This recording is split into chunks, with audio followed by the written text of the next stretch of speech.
Alors que la Coupe du Monde démarre dans moins de 2 semaines, les Français vont pouvoir retrouver l'un des commentateurs les plus populaires à l'œuvre pour faire vivre les matchs sur TF1.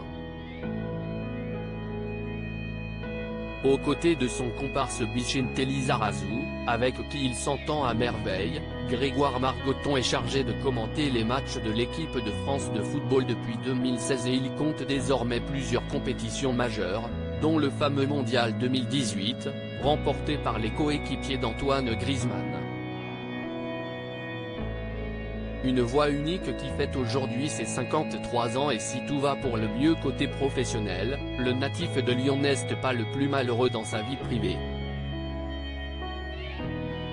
S'il se montre plutôt discret sur la personne qui partage sa vie, l'ancien commentateur de Canal+ possède une famille recomposée et nombreuse.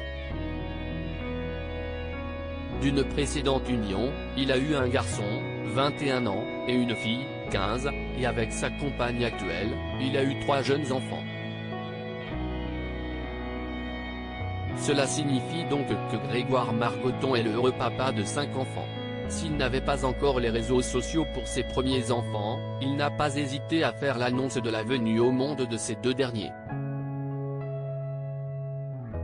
Pour sa petite fille née en octobre 2017, il s'était fendu d'un tweet plein d'humour.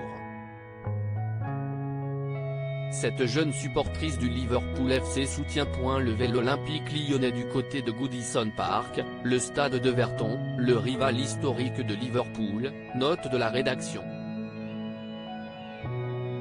Logique quand on aime les Reds, même depuis 5 minutes, écrivait-il à l'époque.